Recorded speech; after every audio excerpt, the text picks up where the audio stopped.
ಗುಳಿಗ ಮತ್ತೆ ಚಾವುಂಡಿ ದೈವಾರಾಧನೆಯ ಪಾತ್ರ ಮಾಡ್ಬೇಕಾದ್ರೆ ಅವರ ಮನಸ್ಥಿತಿ ಹೇಗಿತ್ತು? ಯಾಕಂದ್ರೆ ಸೂಕ್ಷ್ಮವಾಗಿ ನೀವು ಗಮನಿಸ್ತೀರಾ. ಹೇಗಿರ್ತಿದ್ರು? ಸೊ ಹಾಗಂತ ಅಲ್ಲ, ನಾನು ಅದನ್ನ ಆ ಥರದ್ದು ಪರ್ಸ್ಪೆಕ್ಟಿವಲ್ಲಿ ಈಗ ಅಂದರೆ ಇದನ್ನು ಮಾಡ್ತಾ ಇದ್ದಾರೆ ಇವಾಗ ಹೇಗೆ ಮನಸ್ಥಿತಿ ಆ ಥರದಲ್ಲಿ ನೋಡಿಲ್ಲ. ರಿಷಬ್ ಯಾವಾಗಲೂ ಅವ್ರು ಏನು ಕೆಲಸ ಮಾಡಿದ್ರು ತುಂಬ ಅಂದರೆ ಇದೆಲ್ಲ ಮಾಡಬೇಕಾದ್ರೆ ಅವರಿಗೆ ನಮಗೆಲ್ರಿಗೂ ಭಯ ಭಕ್ತಿ ಇದೆ, ದೈವದ ಮೇಲೆ ಆ ನಂಬಿಕೆ ಇದೆ. ಆ ನಂಬಿಕೆನೂ ನಮ್ಮನ್ನು ಹಾಗೆ ಕೈ ಹಿಡಿದು ಕರ್ಕೊಂಡು ಹೋಗ್ತಾ ಇದೆ. ಸೊ ಅದೇ ನಂಬಿಕೆ ಮೇಲೇ ಕೆಲಸ ಮಾಡ್ಕೊಂಡು ಹೋಗಿರೋದಷ್ಟೇ.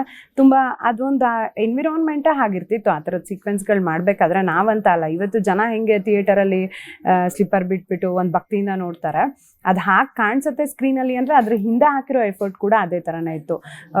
ನಾನ್ ವೆಜ್ ಮಾಡ್ತಾ ಇರಲಿಲ್ಲ ಎಲ್ಲರೂ, ಈವನ್ ಎಲ್ಲರೂ ಲೈಟಿಂಗ್ ಡಿಪಾರ್ಟ್ಮೆಂಟಿಂದ ಎಲ್ಲರೂ ಚಪ್ಪಲಾಚೆ ಬಿಟ್ಬಿಟ್ಟು ಬರ್ತಾಯಿದ್ರು, ಎಲ್ಲರೂ ಸೈಲೆಂಟಾಗಿರ್ತಾಯಿದ್ರು. ಅದೊಂದು ವೈಬ್ರೇಷನ್ ಇರ್ತಾಯಿತ್ತು ಒಂದು ತುಂಬ ಚೆನ್ನಾಗೆ.